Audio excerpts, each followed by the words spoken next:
Okay, well, welcome to today's class on prevention counseling. In our time together, we want to challenge your thinking about the place of prevention in the field of counseling. We want to define prevention and wellness, and we want to orient you to the important principles about prevention. Then we're going to give you an opportunity to apply Albie's formula through a case study analysis. I'd like to start by introducing two fables with different messages. The first one is called The Starfish. A young girl was walking along a beach upon which thousands of starfish had washed up during a storm. When she came to each starfish, she would pick it up and throw it back into the ocean. People watched her with amusement. She'd been doing this for some time when a man approached her and said, "Little girl, why are you doing this? Look at the beach. You can't save all these starfish. You can't begin to make a difference." The girl seemed crushed, but after a few moments, she bent down, picked up another starfish, and hurled it as far as she could into the ocean. Then she looked up at the man and replied, "Well, I made a difference to that one." The second fable is The River. One summer, the people in town gathered for a picnic. As they leisurely shared food and conversation, someone noticed a child in the river, struggling and crying. It appeared as if the child would drown. Someone rushed in to save the child, and then they noticed another screaming child in the river, and they pulled that child out. Soon, more children were seen drowning in the river. The townspeople began pulling them out as fast as they could. It took great effort, and they began to organize their activities in order to save the children as they came down the river. As everyone else was busy in the rescue efforts, two of the townspeople started to run along the shore. "Where are you going?" shouted one of the rescuers. "We need you here to help us." They replied, "We're going upstream to stop whoever is throwing them in." So as you hear those two, I'm curious to know what similarities and differences you notice when you read those two fables. And you can just type your responses into the chat box, it's fine. Both started seeing a problem. In the starfish, there was only one person working, but in the river, the group was organized. In the first one, the girl continued to make a difference one at a time. In the second, some people saw a bigger need and started looking for the cause. Good. Okay, now I'd like you to begin thinking about your image of counseling as a profession. Think about what prompted you to enter this field. And I want you to think about which fable best aligns with your original perspective when you entered counseling, and then maybe which fable currently reflects maybe the public perception of counseling. And I'm going to send you into collaborate rooms to discuss those questions in triads. You can pull from the two fables that we just read and have somebody in your group be ready to share the responses when you return. And I'm going to give you 5 minutes to do that.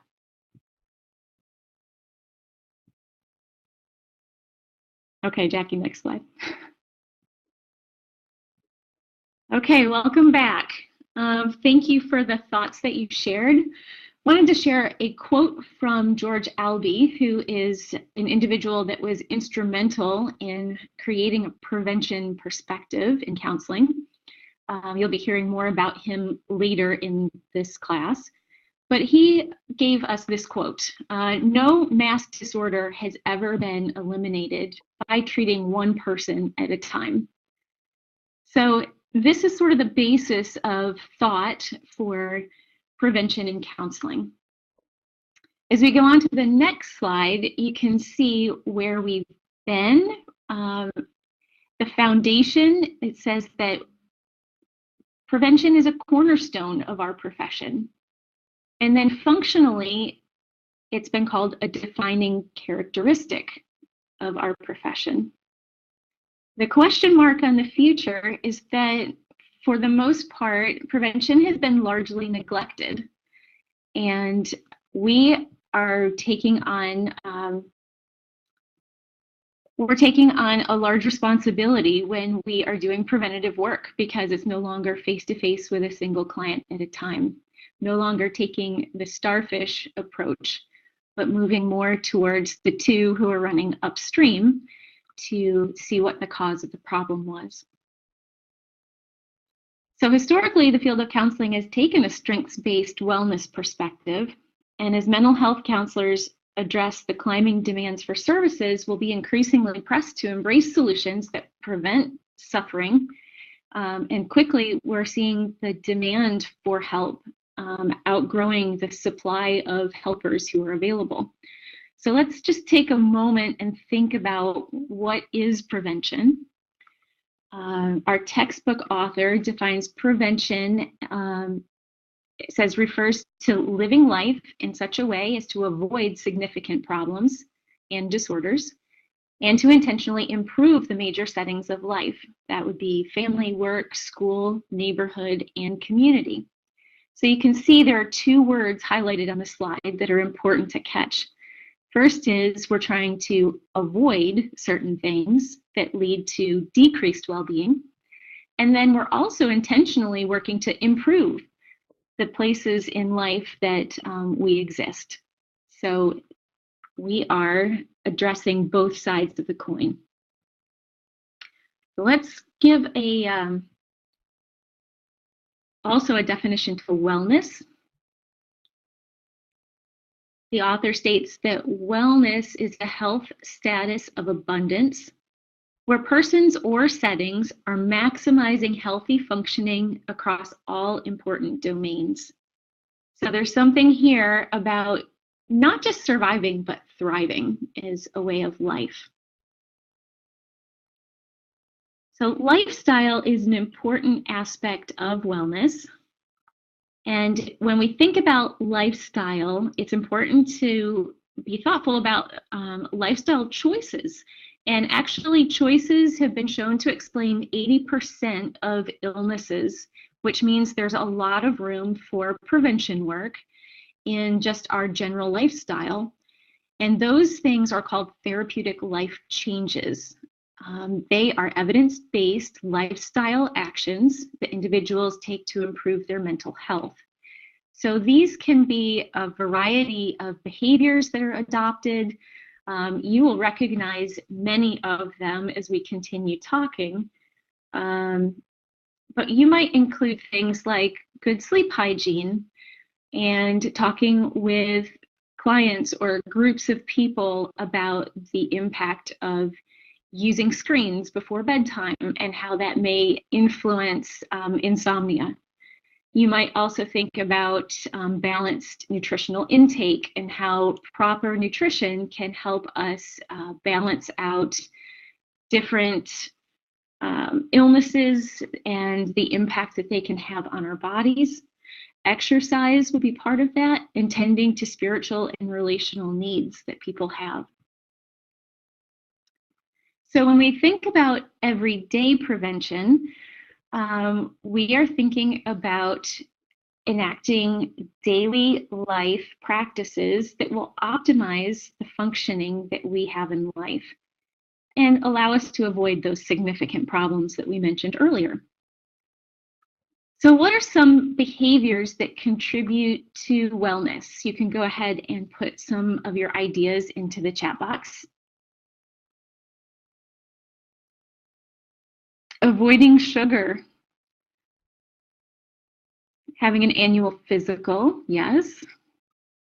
Brushing your teeth, using seatbelts and car seats, of course. Our picture shows that as well. Good. So some of the ideas are just so naturally ingrained that we don't even think about them easily until we're prompted to. So when we think about what it takes to build a prevention perspective in the field of counseling, this is kind of the why. Why should we think about prevention? We know that poverty and powerlessness, exploitation and discrimination are all major causes of mental health problems. And so we can think about how an inadequate diet or living in an unsafe environment or suffering high levels of stress might all produce feelings of powerlessness and frustration for people in life. So the ecological perspective helps us put context to each individual person's problems. So the individual is at the center of an ecological perspective. You can see the picture on the screen, and that is placed within the context of a microsystem. And you can see some of the microsystems are listed there: family, school, religious institutions, health services, and peers. And those are placed in the mesosystem. The mesosystem is connectors in the microsystems that maybe are not directly impactful to the individual, but impact someone in the individual's life. So if the individual is a child, the mesosystem might represent a parent's workplace, because stress from the workplace would come home and indirectly impact the child. Then you can look at the layer of the exosystem, where we are seeing neighborhoods and social services, politics, industry, mass media. Those are all pieces of that system. And then finally, we can look at the macro system. So these are attitudes and ideas that are part of the culture the person exists within that may or may not cause wellness or harm in their life. There's also a chronos system, which considers the impact of development and timeline through life, because certain stressors are connected to just a natural progression of development. We can also think about the impact of positive psychology in building a prevention perspective. So this perspective assumes that we're focusing on enhancing strengths and abilities. We're finding the best way to promote mental health. And the focus is on authentic happiness and promoting personal choice and self-efficacy. So it's really a focus on character strengths and what people bring to the table that's positive, and how they function in a positive way in all areas of their life. Finally, the third leg of this stool might be called social justice. And again, referring back to Albee, who was the person we quoted earlier, he was a forerunner and established really the field of profession, or the field of prevention. He used social justice as a means for achieving equity and empowerment. And part of advocacy, which is one of the critical pieces of our identity as counselors, comes along with social justice and having that perspective on the world. Okay, our next slide takes a look at who is served in prevention. So there are 3 levels. The first level is a universal level, and it includes all members of a population. And this is often done by education. It could be through written materials, it could be through mass media. I'm sure you've seen different ways that media has encouraged people to stop smoking, or to be mindful about other safety features in their life. There have been some really powerful little mini clips put together that show the impact of people not wearing their seatbelts when they're in a car and not following the speed limit and things like that. Then the second level are selected. This focuses on those who are known to be at a higher risk.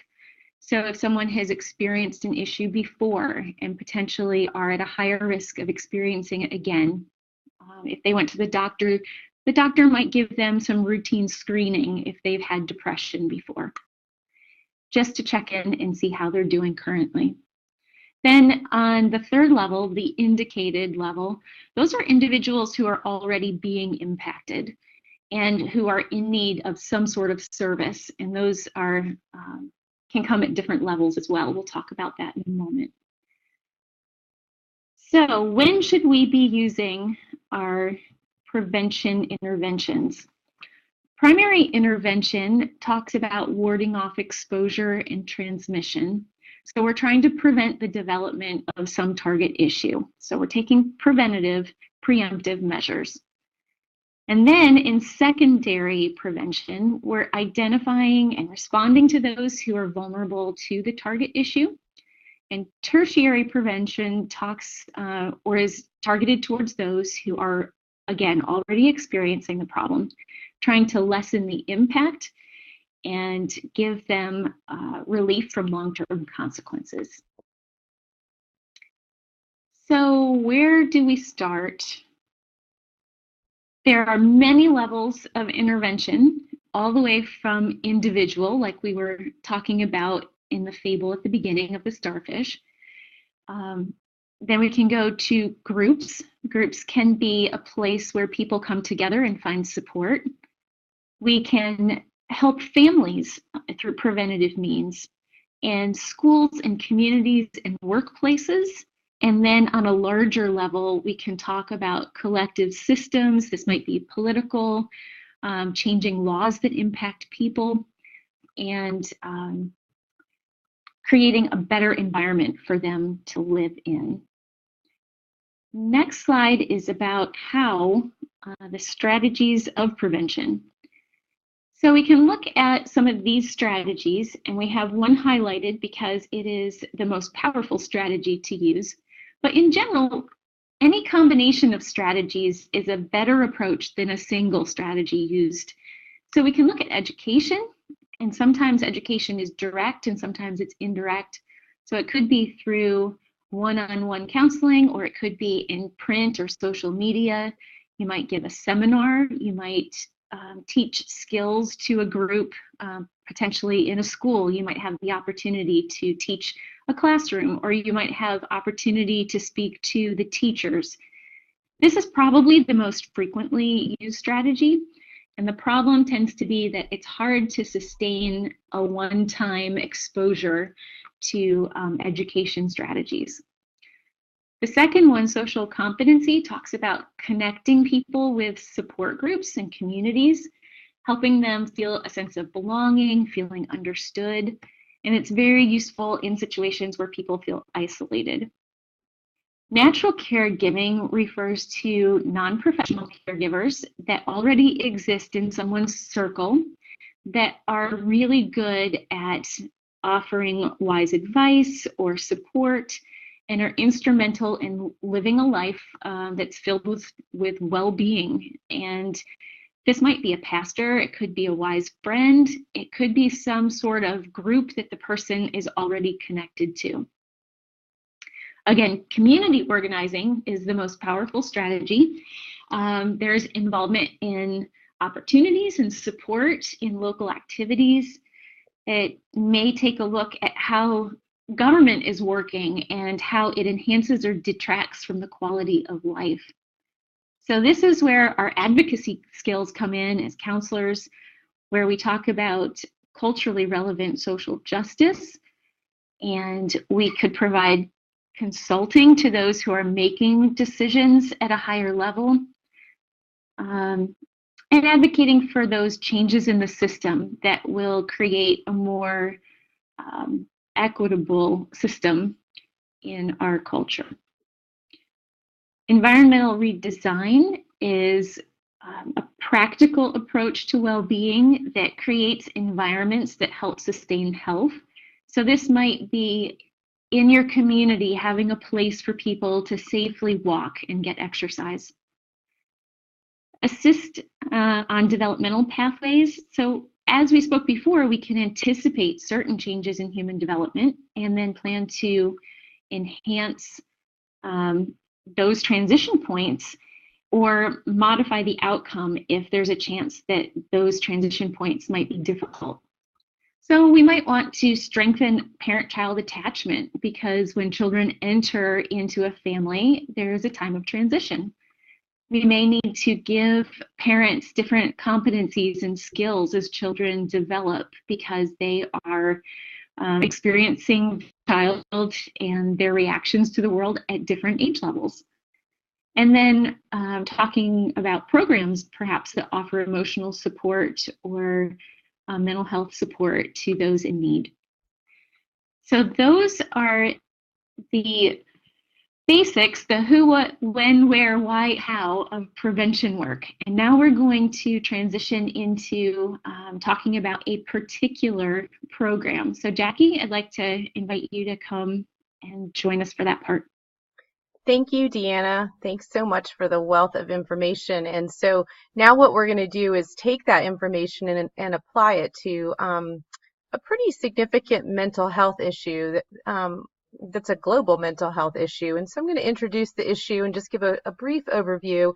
And then what we're going to do is take a case study and apply Albie's formula, which I'll also introduce to you, and see what does prevention work look like for you as the mental health counselor working in a variety of settings. So we're going to talk a little bit about what postpartum depression is. And just so you know, it affects 40 to 80% of women. Actually, postpartum blues do. It's quite distinct from postpartum depression, but most women would say in the first few days following delivery, they suffer from something called baby blues. After about 10 days to 2 weeks, when women are still struggling with symptoms of depression, they can often fit the criteria for postpartum depression. And even though the DSM-5 does not have a diagnostically distinct category or diagnosis for depression, there is a specifier on major depression for peripartum onset specifier. And much to many people's surprise, 8% of men are also affected by postpartum depression. Another term that is used is perinatal in the literature, and that just means a depressive state that occurs either during the pregnancy or following the pregnancy. There are quite a variety of terms that are used to describe this issue. So postpartum depression is significant because it doesn't just affect the mother, it also affects the baby. And we know there are many things. Here are a couple things that are worth mentioning. When a mom is dealing with depression, she's going to have a greater difficulty or an increased difficulty attaching to her baby. And we know that attachment issues are significant and can cause a lifelong set of problems for baby and for mom. So that's an issue. Postpartum depression can affect her ability to care for her baby just by providing basic needs, providing presence, providing safety. There's been studies that show that children who were born to moms who were struggling with postpartum depression and were not experiencing treatment had delayed cognitive and psychological development. Often babies are fussier and they vocalize less. Not surprisingly, they have problems with emotion regulation because they're gaining that from their mom. And if mom is not available or present or attuned, baby inherits some of those difficulties. Even delayed motor skills, social skills, the child and actually the entire family becomes at greater risk for psychiatric disorders. And believe it or not, there's a higher incidence of SIDS in children of mothers with postpartum depression. So that's a small but significant list of ways that this mental health issue really has an impact on a child. It also has an impact on the marriage and the partner if there is a partner present. It does double the risk of a dissolution of a marriage or divorce. And it does increase the likelihood of the spouse or the partner that is present experiencing depression. So there are many reasons why this is a mental health issue that we really want to kind of do some good work on figuring out how we can play a preventive role in the clients that we see down the road. So we thought we would kind of tie a case study into understanding Albie's formula. And so I thought I would just give you a little overview of potentially a future client of yours and see what could you possibly do in the different settings that you might find yourself as clinicians. So Liliana is a 20-year-old Latina woman of Honduran origin who currently lives in the United States with Scott, her American boyfriend. They've been seeing you together for premarital counseling since they had planned to get married after the birth of their first child. During your one individual session with Liliana, she confides with you that she has been battling a depressed mood and feeling totally empty. She becomes tearful when describing how hard the last few weeks have been. She denies any marital tension and appears confused and frustrated by how sad she has felt. Although she has a stable job as a seamstress, her productivity and overall energy levels have decreased. She no longer enjoys her work and finds herself wanting to sleep most of the day. She also reports that she has not slept well at night and feels exhausted, drained, and tired most of the day. The simplest tasks take everything I have, she says. Liliana tells you that she has shared this with her mother and sister who reside in Honduras. Although her boyfriend knows about her depressed affect, he has assumed this is part of pregnancy and will surely pass once she sees the baby. Liliana wonders if this cloud will actually lift after delivery. She's worried she will not be able to shake these feelings of sadness. This has led to nightmares where she neglects or completely abandons the baby. She has vivid memories of one of her aunts who struggled with depression and suicidality as a mother. Her family still refers to her as La Loca, which means the crazy one. Liliana is sure she will end up being perceived the same way. Even though she has always wanted to be a mother, Liliana wonders how she will be able to care for the infant when she can barely care for herself. Throughout your session with her, she cries and frets about the future. Since she has avoided almost all social events with friends in the last month, no one else really knows about her depressed affect. She can fake feelings of happiness for her customers. Liliana expresses feelings of guilt about relying on her husband so much and calling him all day. She feels isolated from her family in Honduras and confesses that she often wonders if she should just leave the baby with her boyfriend and return to Honduras. This will protect her baby from having a crazy mother and save her boyfriend from dealing with her emotional instability. So let's see what we can do if we're working with Liliana by using Albie's formula. So Albie's formula is basically a numerator and a denominator.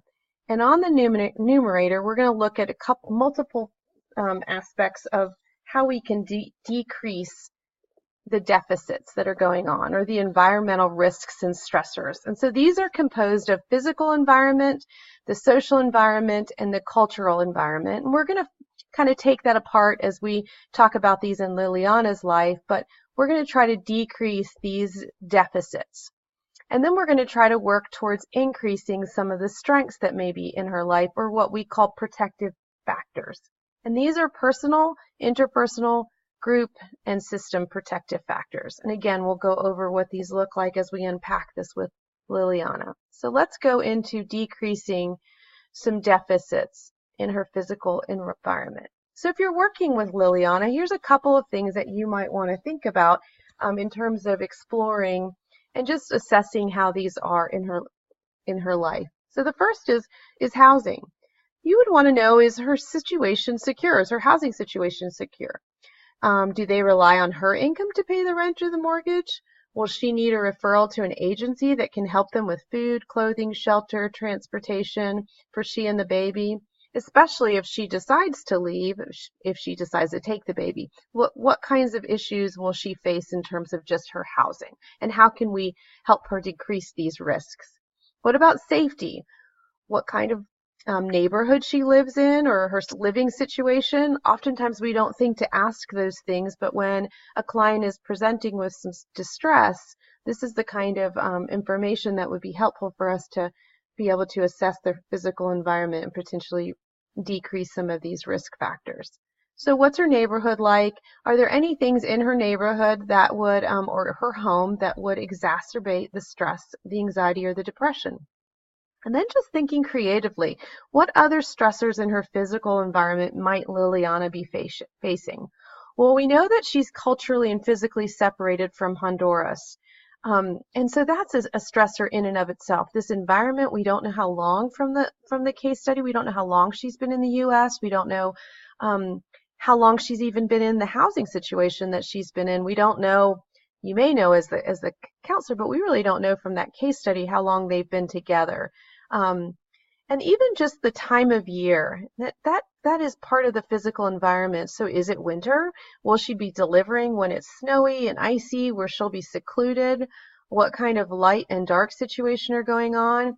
I currently have a client who has a really tough time in situations that are are unclean or chaotic. And so just assessing what kind of triggers she may have. Is it a noisy place?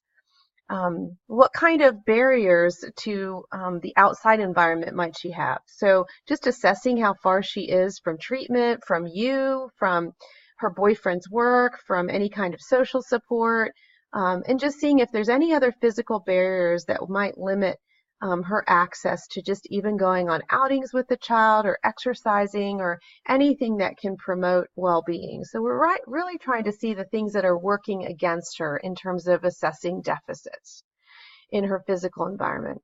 And then we want to look at assessing her social environment so that we can see if we can decrease some of these. And so these would be things like unhealthy, destructive, or dangerous relationships.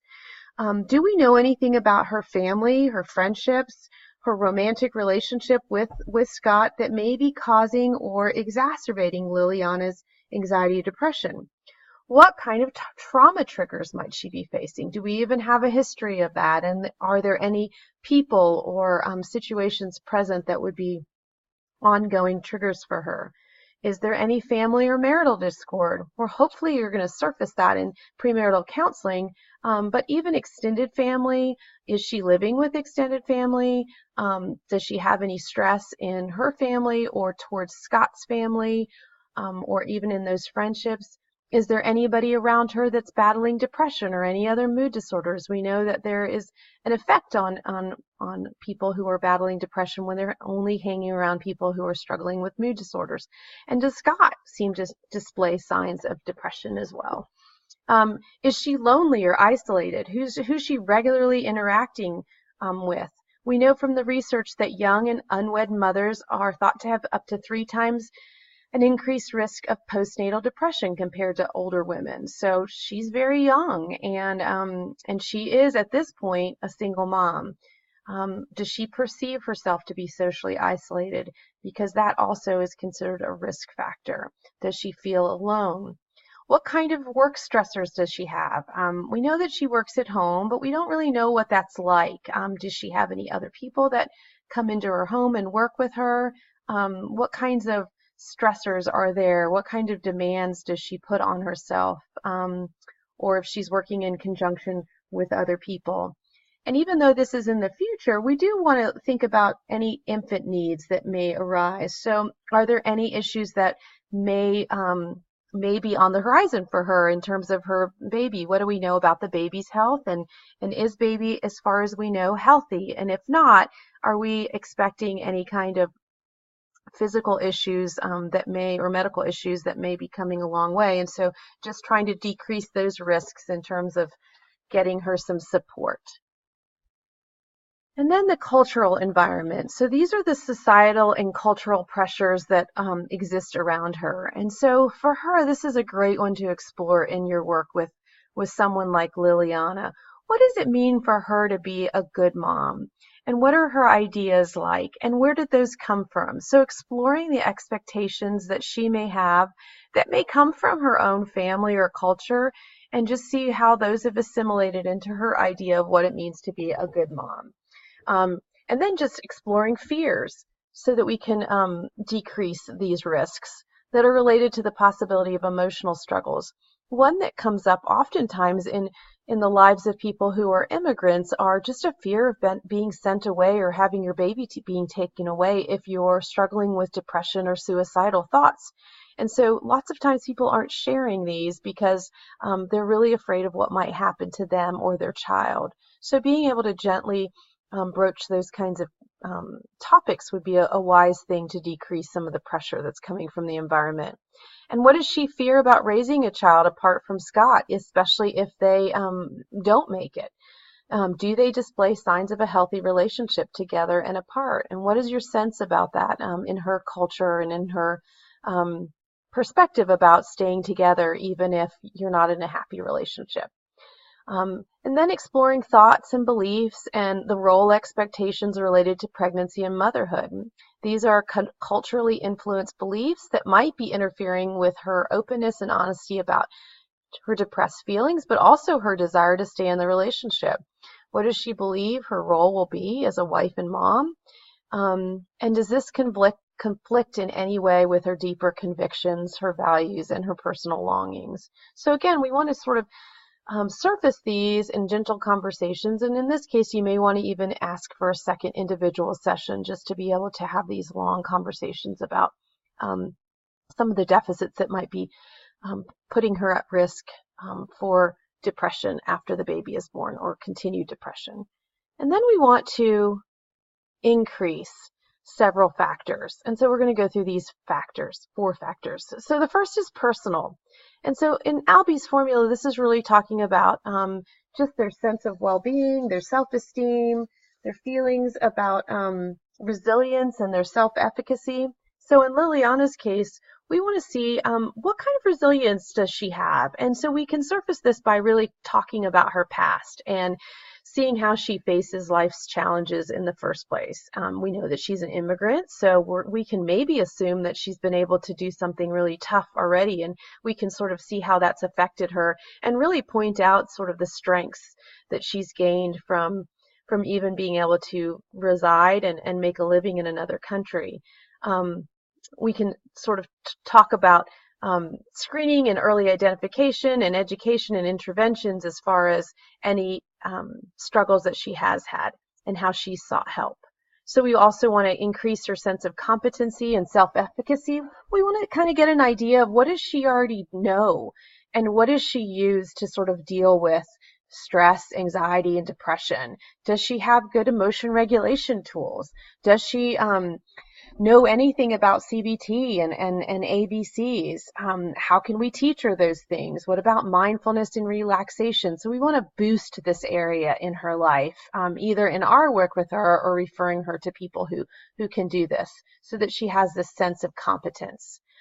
We also want to sort of introduce her to other people who are dealing with the same thing. So parenting classes and finding mentors through social agencies or community agencies or even faith-based agencies or churches so that she has some connections with other people and really can kind of gain some vicarious skills and learning by being around other people who are in a similar stage.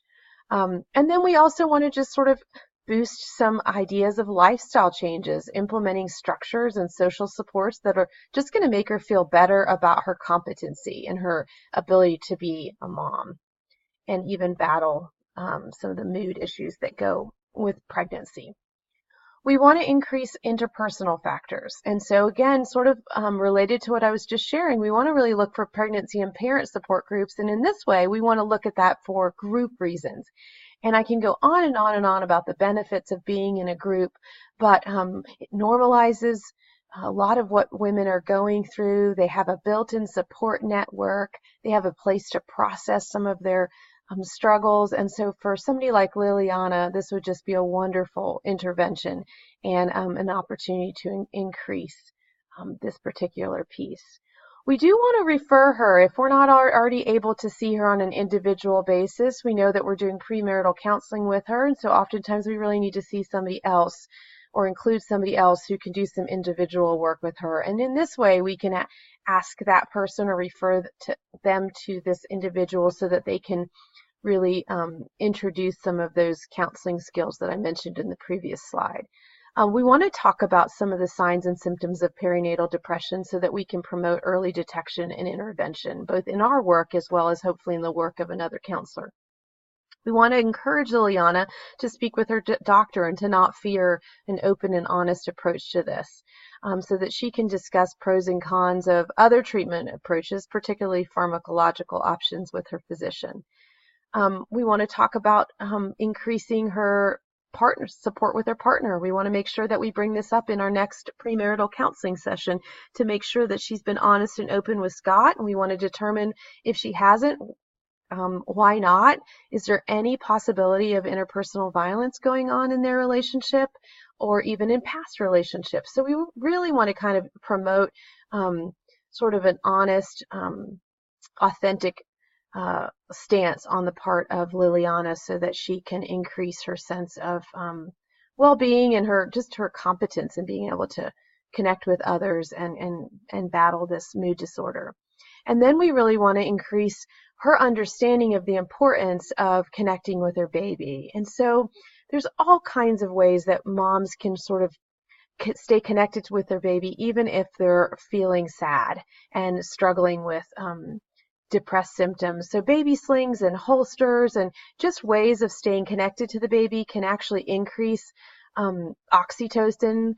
Exploring the idea of breastfeeding, all of this can really impact sort of some of the hormonal changes that are going on with women. And this is a tough one because it's often very difficult for women to do these things because of just the mood issues that they're battling. But helping them understand this through some of those support groups, but also in our work with them so that they have some increased support so that their interpersonal factors will be at a good place. So then we also want to increase group factors, or this particular aspect of protective factors. So this is just, again, more information, referrals, counsel, psychoeducation, and some general guidance. We want to find places that she can experience some emotional support. So this would be increased family involvement, just even encouraging her to have those phone calls with her family overseas and finding community. And if she's really kind of pulled back from her friendships and faith groups and support groups, to really empower her and find ways to kind of help her to re-engage in those group settings so that she can experience sort of a boost in her mood as well in this way. And again, we also want to sort of think about ways that she can find support after the baby is born. Sometimes this is just in finding like a mother's morning out program or a preschool program, or has she even looked at childcare options for her so that she gets a break and the child can find some group connection while she's also trying to battle just postpartum potential blues, but also possible depression. And then lastly, we want to look at those system factors. And so we're wanting to sort of assess some of those risk factors, and we want to know, has she struggled with anxiety and depression before? We want to know after the baby's born, if we're still working with her. We really want to know about how the baby's sleeping and eating and any health problems, because those are all factors that we need to help the system kind of support Liliana with. So that would be pediatricians and physicians, family members, and just really helping her understand how to use the greater system that's available with her. We want to use scales and checklists to screen. And so the most common screening tool out there is the Edinburgh Postnatal Depression Scale. And then there are things like the Mills Depression and Anxiety Checklist, the suicidality assessments. We want to make sure that we use those. And then if we're working with her on an individual basis, we really want to include trauma symptom inventories, because we really want to rule out whether this is related to any past traumas, and staying on top of those is going to be really important. And as I already said, we're going to make sure that she understands how the system can support her. So we really want to make sure that she's connected to her PCP or her OBGYN with ongoing care. There are alternative treatments out there, and so we want to make sure that someone, if not us, we ourselves, are telling her about some of the other treatment options out there. And then again, I can't emphasize enough individual counseling and support groups for her. So overall, those are some of the kinds of protective factors that we have the opportunity as clinicians to be able to boost or to refer our clients to, and then really looking at ways to reduce some of those deficits. That was a big, long list of ways, and Deanna gave a wonderful, wonderful background on the importance of prevention and the work that we get to do as counselors. And I hope that taking apart this case study and applying it to Albie's formula in the life of Liliana was a helpful way for you to sort of understand how this is really doable, and this is really doable on a case-by-case basis in the lives of the clients that we work with, not just looking at intervention, but really looking ahead and seeing how we can play a role in preventive work. So just want to thank you for staying with us for about 45 minutes, and here are some wonderful references that we have for you. And so we hope that you enjoy this. And thanks again to Deanna for that wonderful introduction.